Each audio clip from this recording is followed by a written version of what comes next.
Leading off starts right now, right here on Fantasy Pros, brought to you by BetMGM. It's the Chris and Chris Show. I am Chris Welsh over there. That is Chris Clegg on Twitter at RotoClegg.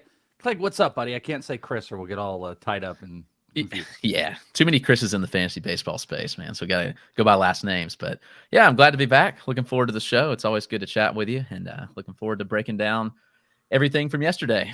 Yeah, well, except for the top news we'll break down. What do you think the most common name is in fantasy baseball for an analyst? Do you think it's Chris? Do you think, I'm trying to think of, we don't know a lot of Pauls. There's not that many Erics. We'd have to, let's break that down. That's the next stat we need, everybody. The most common name. Maybe it is Chris. It might be. I guess in the prospect world, we have me, you, Chris Blessing. So maybe Chris does dominate the prospect world. I don't know about the fantasy world. So yes, things will be fun to talk about, except probably the top main story that just came down, I believe, within the last hour. Braves Marcell Ozuna was arrested on Friday morning, yes, in Georgia for driving under the influence. Every time I read this, it says Norcross, but I want to say it's like Narcos. So then I'm like, wow, this is a much serious injury. Serious issue. Norcross police arrested Ozuna after failing to maintain his lane. He was booked in around 4:30 in the morning. That's good for game time. And as you know, Ozuna is, I believe, not even a year out of his domestic violence issue that he had. There's no actual other information outside of he messed up, and I would not expecting to probably see a whole bunch of Ozuna. I mean, maybe I'm overblowing it because it's a DUI, but it's two main issues. He was arrested. Marcell Ozuna probably going to at least miss a little bit of time, if not maybe major, reactions from the Braves, Clegg. Yeah, I mean, I'm hoping they can find a way to avoid this contract after both incidences. I don't know, legally how all that works, and if his parole stuff, if there was some clauses in there about anything like this. But he had already kind of lost his starting spot at this point, where he was just playing really inconsistently. He's been bumped out of the order, bumped down the order, and then completely out. And this certainly doesn't help his case. If he's wanting to bump up that 214 batting average he has going on, don't think this is the way to do that. So I wouldn't be surprised if, even if the Braves have to eat the money if he gets DFA'd. So could be interesting, but I don't think we'll see it much anymore. No, and one of the big things that Wonky pointed out, this is where this was leading to. We have to consider, with how good Vaughn Grissom has been, that this could be the playing time that opens up. Obviously, Marcell Ozuna, you're going to have outfield, you're going to have potential DH, but if Ozuna is out in perpetuity, I mean, Grissom just was given a spot. Is just given an open field here with whatever happens. I mean, Orlando Arcia comes back, okay. If Albies comes back in time, and both of them, okay. But now this is another potential spot that they could maybe play Grissom if they want to run some outfield, DH, have him there.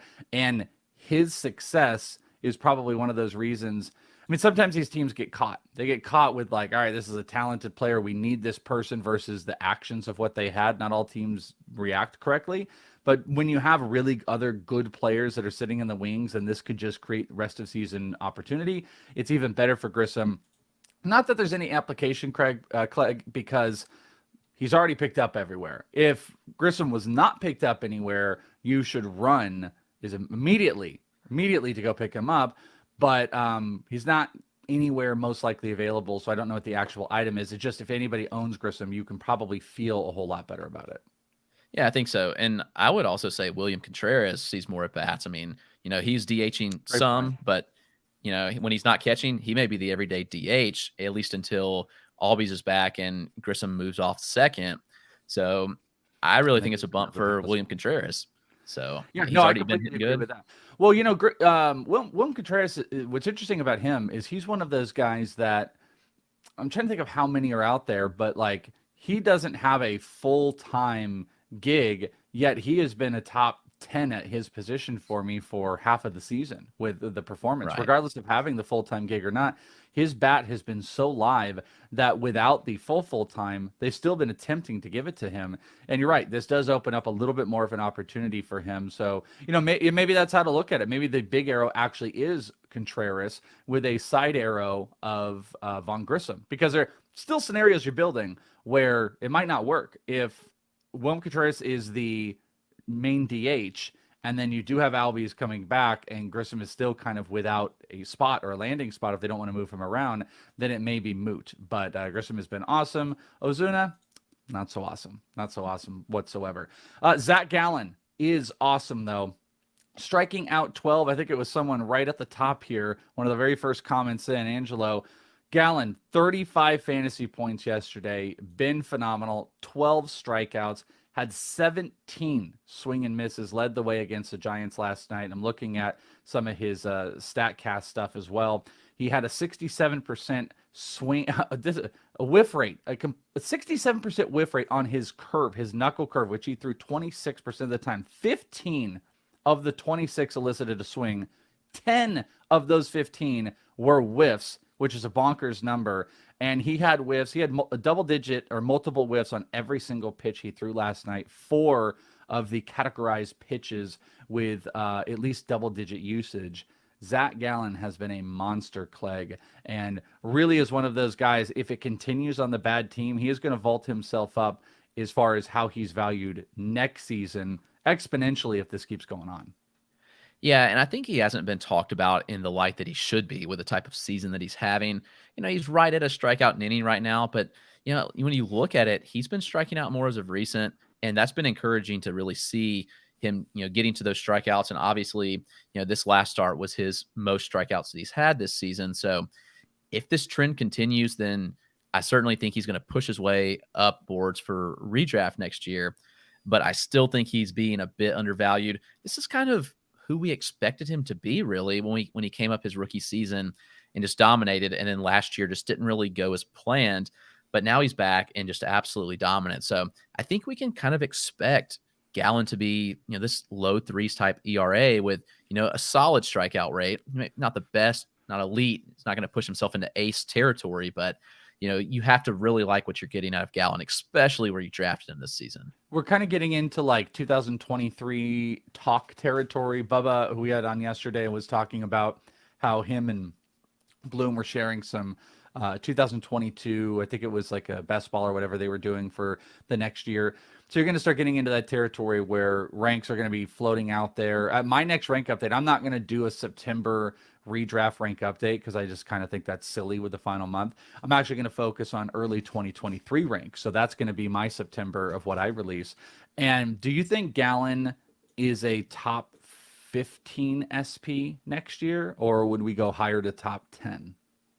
Well, I think he should be, but I think he's going to push back closer to. I'm asking you though about how your value on. Oh yeah. I think that I'd have him as a top 15 guy. He could potentially push that top 10, but there's just a lot of talent up there at the top at this point where maybe the strikeouts hinder him a bit, but right now I value him as a top 15 guy moving forward.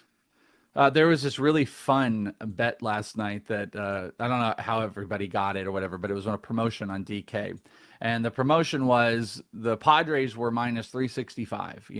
Who's going to bet that? And it says, hey, everybody, you can bet $50 and we're going to give you even money on the Padres. You, Darvish, going against the dumb Nationals with Soto playing his team. Doesn't this look fun? It is one of those moments that makes you think there is somebody that has a time machine and travels on how they're able to place these things. Because yes, there's a certain dummy that could not take that even money on the Padres.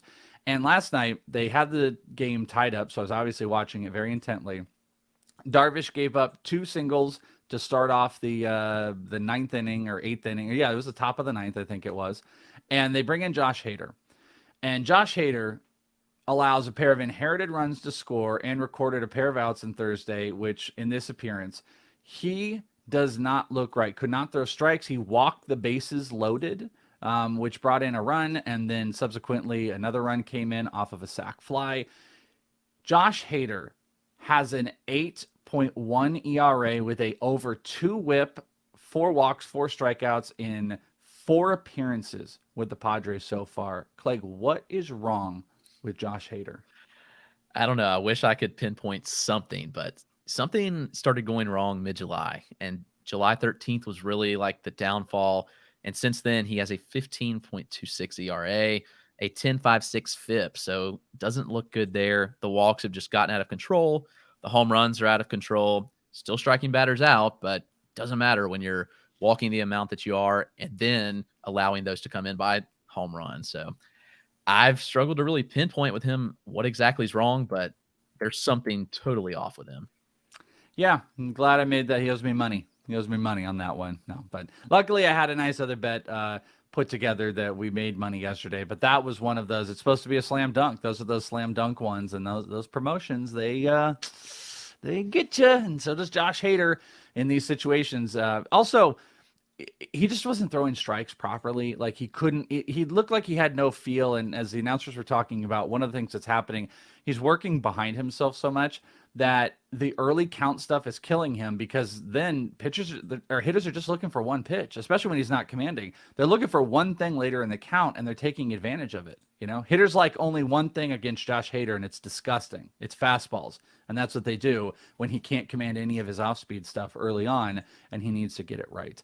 A couple other little notes here. Rangers interim manager Tony Beasley said on Thursday that Josh Young, major league debut, is not imminent. He is not coming up in the near future, which I actually don't think this is a horrible thing. I would just throw out that good. At least we get some information. I love information, so then I don't have to worry about it. I don't have to freak out and be like, all right, let's go pick up Josh Young. Let's be crazy. I mean, I didn't think he was coming up tomorrow. I said, let's actually watch. Let's maintain. Let's see. Can we get him up? I still think September is an opportunity. And the reason this question is coming up, Clegg, is because he's hitting 400. He's hitting 424 in AAA right now, where he hit 240 in the complex, but he's up to 325 total on the season, I believe it is. Or what is the total number here? I think I'm saying no, 345 on the year, where he had another homer earlier in the week with 1,000 slug. And there is a question we can ask, like, what is this doing for him being in AAA? The guy's hitting 400. What else is he learning? Maybe they've got things we don't know about that he's working on, but they say it's not imminent. I don't think that means he doesn't come up at all, but I do think that means you can clear your mind right now, because if the Rangers, I think the Rangers give him a couple. I don't know if it's a big plan for it. Bottom line, the guy needs at bats. He will get them in the AFL this year. I have 0.0% question that he will be in the AFL. It's just, will they, in your mind, give Josh Young at bats at the major league level this year, knowing the time he's missed? Well, I'm conflicted there because, part of me thinks, well, he's more than ready. We've seen that. And I think he needs to be challenged at the major league level. I mean, we saw him tear up AAA last year. Obviously, the injury set him back. I think he would have been a debut really early in the season, if not for the injury. But on the flip side, the Rangers have nothing to play for, so they have real no incentive to bring him up. And he would obviously make that team better. But right now, I don't know. Yeah, obviously, you want to wait until he can at least keep his rookie service clock through next year. So at that point, I think that date is August 23rd for the service time, where he could come up and still be rookie eligible next year. So it's possible we see him in September, maybe mid-September, but I don't really see him have anything left to prove at AAA at this point. Yeah, and also you got to think about, like I said, at bats. So I believe this is going to be something, this is going to be a playoff pickup. So my big advice has been, if you want to be ahead of the game, you can pick him up, try to get him up a week before. And I think that's right at September, because maybe they stick him through the AAA season, which I think goes through like July 18th or 15th or something like that, right in that range. And then you've got a couple weeks where I think they would want to throw him into the majors. And then he'll come over to AFL, which starts October 3rd, which I will be covering. And there'd be no reason to give him any type of a break in between there. So he will get me. I have 0% concern or question that he will get at bats. I just don't know if they'll be big, impactful as far as like us trying to go and pick up the big next player. Keep an eye on it, but at least they gave you some information that it's not imminent, so maybe you can just look elsewhere. Also, the shortstop Elvis Andrus is signing with the White Sox after being released by the A's, and there's some weirdness around that. They're without Tim Anderson. Jeff Passan reported this. Elvis Andrus going to the White Sox for whatever value that's actually going to be, which is pretty minimal. On the injury front, Brandon Marsh going on the 10-day IL with a bone bruise in his left knee and left ankle sprain. Anthony Senzatella was lifted from Thursday's start at St. Louis due to an apparent left leg injury and just, the Cardinals. James Paxton is being evaluated for left lat tightness. We don't ever talk about him. I kind of forgot he existed. And an MRI on Tyler Mahle's right shoulder turned up clean, no structural damage, and it looks like it's not going to be anything bad, Clegg, which is beautiful, right? Oh, yeah, for sure. Here's a fun fact. Yesterday, we had a good, we're talking bets. We had a good call on Alex Bregman talking about the total base when I was digging in. He was not the odds-on favorite, but what I do every single day, we'll do shortly, is I pick the number one on the prop cheat sheet, and then I take, and that could be whatever type of juiced up money. Then I go find the positive money. And Bregman was a positive money, and Bregman had a day. Well, Alex Bregman had 2 homers and 2 doubles. Since 1901, this has only been done 118 times. In comparison, there have been 295 cycles in baseball. Is that a wild stat? 2 homers, 2 doubles, only 118 times in baseball since 1901. That's bonkers. That is crazy. It's when you think about it, you think about the cycle not happening often, and you read those numbers, and it's like, wow, that's only happened, less than half the time. So pretty impressive feat for Bregman. Good day for him for sure, and good to see him kind of picking it up a bit. Bregman needs a little bit of a pickup if he's going to. I think I said this like last week. We know who he is now. I actually appreciate Bregman because we know he's like a 25 homer guy, and that's what you should consider him in. If you like 25 homer, 90, questionable batting average between 270 and 290 third baseman, that's solid, but it's not elite. That's just who he's going to be, and he has some outputs like this. This day in baseball, 1921, Ty Cobb gets hit number 3,000 off Boston pitcher Elmer Myers at 34 years old. He's the youngest to ever do it. I liked that wonky piece here that she put together. And then I have a trivia question, and I took the answer off, Clegg, so you can play along. On Thursday, Albert Pujols hit his 16th Grand Slam of his career. 16th of his career, tying him for 10th on the all-time list. Who is MLB's all-time leader in Grand Slams? Do you know? I don't know. I'm going to guess it's somebody like pretty high up on the all-time home run list, though. Good guess. Any guesses? I'll repeat the question while Clegg thinks. On Thursday, Pujols hit his 16th Grand Slam, tying him for 10th on the list. So 16 is 10th on the list. Who is the all-time leader? And this is not something that this is not somebody like in the 1900s or whatever. Yeah, it's just a more recent player. I'm going to just take a shot at A-Rod because I do remember him hitting a good many Grand Slams. So I don't know if he's at the top or not, but that's my guess. Yep.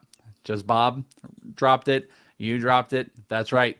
25 career Grand Slams. Alex Rodriguez. Bonds would have been my guess. That's what JP and Wonky did. I would have 100% went to Bonds even first, but no, Alex Rodriguez, 25 Grand Slams. That is a lot. I think Alex Rodriguez had more Grand Slams than Juan Pierre had career homers. I think that's a correct stat. I don't remember Juan Pierre's homers, but I do feel like we've talked about it this year. Stat heroes. Alex Bregman, 4 for 6, 2 homers, a stolen base as well, so a little combo meal action, and 6 RBI. Take 4 runs. Every bet on him paid off. Brian Reynolds, we talked about, continues to heat up. Keeps it going. 3 for 4, 2 homers, 4 RBI. Andrew McCutchen had 2 bombs as well, 3 RBI, 3 runs.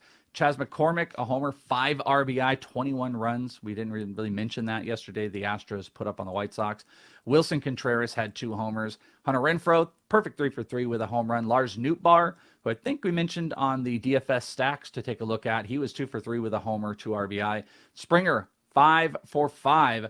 Albert Pujols with that bomb, and Yandy Diaz 2 for 4 homer, 3 RBIs. On the pitching side, we talked about Gallen. He went 7 1/3, only gave up 4 hits with 12 strikeouts. JD Brubaker 7 7. Adam Wainwright 7 7. Yu Darvish 8 1/3, 6 strikeouts, and Max Fried 7 with 6 Ks. JD Brubaker is another one of those guys that has just been like sneaky production in the right matchups. Clegg, is he one of those like on your eye? Get him in a rotation of streamable pitchers for the rest of the season into the playoffs, because he's definitely been that. I'm asking, like, is he streamable, or is he a guy you want to hold on to for matchups through the rest of the year? I think you can hold on to him and play matchups with him. And, really, you look at his game log, and as of recent, outside of the big blow up against the Phillies where he allowed 7 earned, he's been pretty good. And over his last 3 especially, been solid. I know he's faced the Orioles, D-backs, and then the Red Sox last night, but still, I mean, the production's there, and I almost think he's a hold, and you roster him and you plug him in really in almost any matchup, because for the most part this year, he's been pretty serviceable, especially in a deeper league. If you're in like a 15-teamer, I think that Brubaker's one you can really run with moving forward in the rest of the season. He's one of those guys. We're going to start this up where we're going to be like, if you get Brubaker on the Cardinals, you get Brubaker on the Mariners, just wait. And it's like, it's what they do. The Pirates, The Pirates brew up pitchers for other teams. That's what they develop, pitchers that will succeed elsewhere and not in Pittsburgh. Maybe one day. Stat Zeros, Cody Bellinger, Andrew Benintendi, Trent Grisham, and Brandon Nimmo, all 0 for 4 with 3 strikeouts yesterday. I feel that Grisham one real hard. And Cody Bellinger, we know they're going to start giving some rest, and you should have rested him on the waiver wire weeks ago. Pitchers, Lucas Giolito, 3 innings, 7 earned runs. Woof.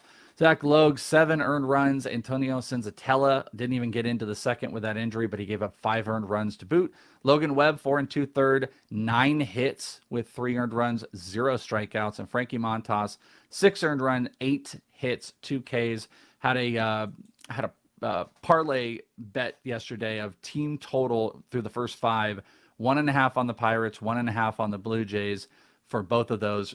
Attack Frankie Montas. That's smacked in the second inning. Shout out to my boy, John Legeza, who had that on his free Patreon sheet.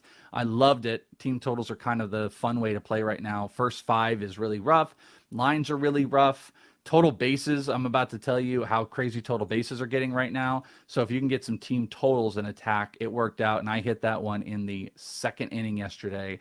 And that one was a nice little plus money, 200. And I had a little boost on it for 300. So get them bets in here. Home run leaderboard. We don't have one. We don't have an updated home run leaderboard. But I can update you that we got a tie. D Blum, Manny Machado homer last night, got him tied with High Cubby. 44-44. Go Cards and Mike Mayer both had Machado as well. They are on the heels at 42. Terry down at 41. We had a little bit of action lower getting up, but we have 5 people in the 40s, and it is a tight race as we get to the back half of the year. And I think I would have hit my guy as a total base prop, but not my actual player. And that takes us over to the king of sports betting, even the queen. Yes, BetMGM, let me get this on. BetMGM, the king, the promo code leading off, $1,000 risk-free bet. You can bet today, and I might wear this. Yes, Clegg, I want to tell you a quick story. Yesterday, if everyone can see, boy, this is not a flattering tiara if you don't know on the podcast what's happening. The tiara is back, everybody. You can see this is a different tiara because I stepped out of my house and I saw a package on my door.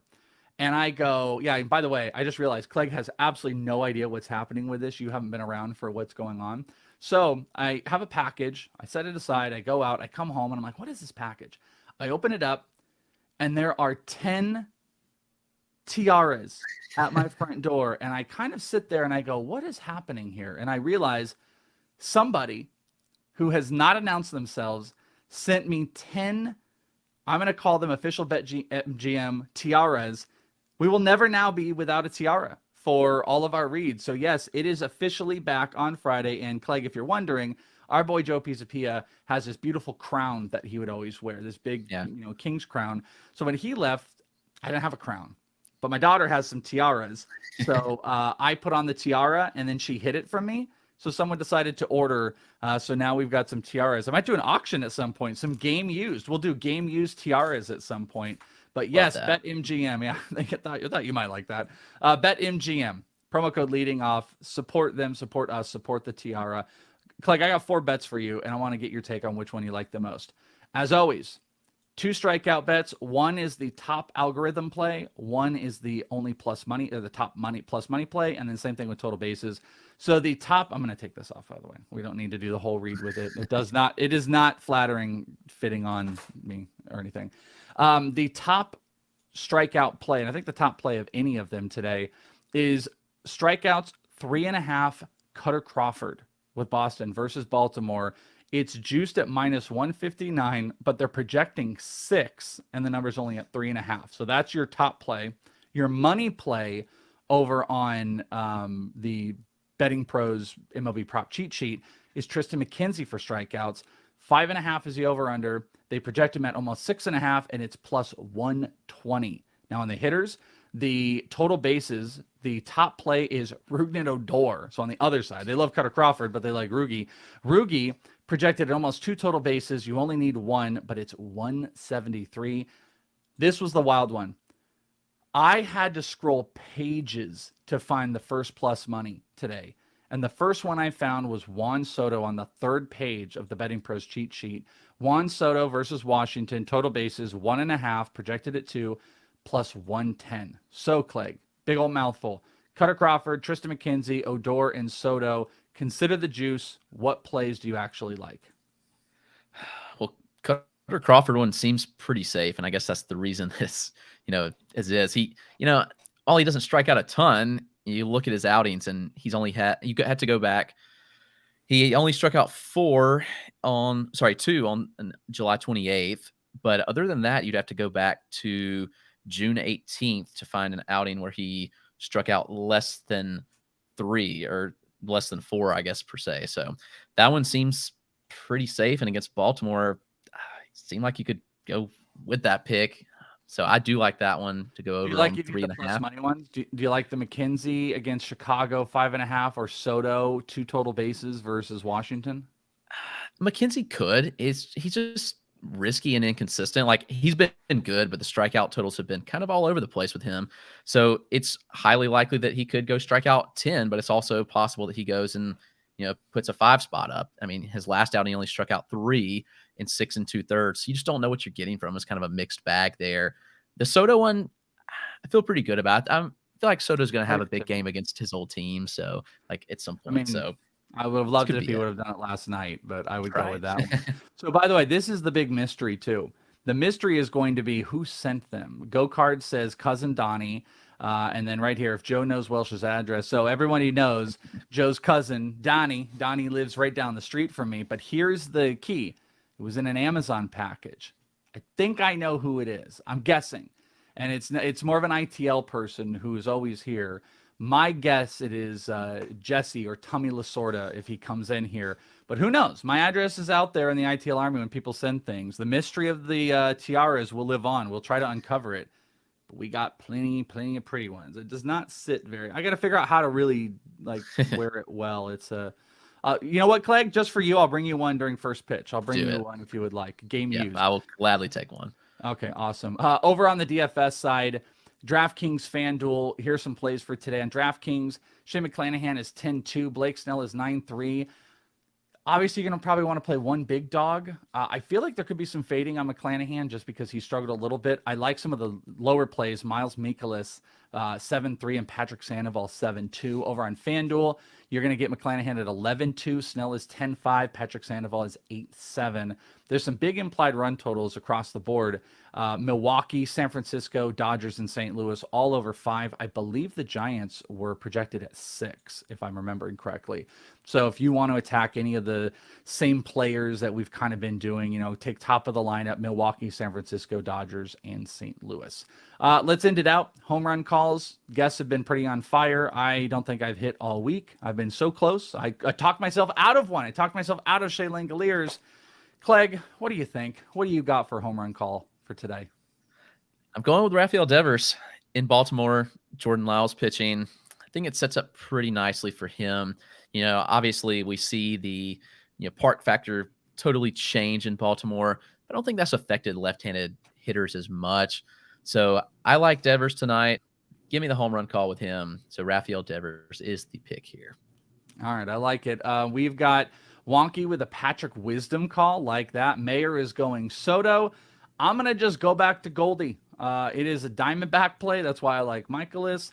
Goldie and his old against his old team. I like that. This is a weekend play, obviously. I mean, Wonky, you can change it if you're going to have somebody else weekend, but I'm guessing Mayer is going through the weekend for Soto. I'm going through the weekend for Goldie. You've got Devers. Good calls. And the mystery is going to live on. Jag in here says, nope, it was not him. Buster says Amazon package. It was Jeff Bezos. It could have been. I like Wonky's. Goodness, if I can get your address, I'll order an adult male tiara, which I guarantee, which is very true. So the mystery lives on. I don't 100% know. It's out there. We're going to try to uncover it, but the tiara is officially back. And our stat line for the day, Dr. Glenn has given me an outing. A perfect 9. Well, not perfect, but going 9. 2 earned runs, 9 strikeouts is my performance for hosting today, which I've had a very good run this week, but it's all thanks to the tiara. It was I got some run support, if you will. I gave up 2 earned runs, but I had some run support from that awesome guy right there, Chris Clegg, and the tiara. We were able to go 9, almost like Darvish should have done last night. Get 9, give up a couple, get some good strikeouts. That's my performance. I wonder what my ERA was this week. Clegg, what's going on, my friend? What do you got going down podcast-wise, article-wise? Anything people need to know? Yeah, you can find the weekly quick grades article out for hitters, and that should be out later today, if not. And that covers hitters for next week, so Monday through Sunday. And I think Devers was actually top on that list. I have to pull it up and see to confirm. But that's coming out on FantasyPros, and then prospect stashes as well. That's out each Tuesday. We had Brett Beatty at the top of that list, so that was a clutch call there. He came up, or he got the call a few hours after that published, so that was fun to see. And then over at Fantrax as well, doing some dynasty and prospect work there. Oh, no, I was wrong on Devers. Actually, the top graded out player for next week is Eloy. I like Eloy Jimenez a lot. And it's all stat-based stuff, so Eloy grades out well. He's kind of come back strong, so could be a big week for Eloy. And honestly, a lot of White Sox graded well for next week. Well, there you go. Follow him on Twitter at RotoClegg. Follow me on Twitter at IsItTheWelsh. And friends, come back next week for all the shenanigans, all the fun, the peanuts, the Cracker Jacks, the hosts, and the guests. Thank you so much for hanging out with us this week. I am Princess Welsh. That is the King, Chris Clegg, and we are out of here. You guys have a great weekend.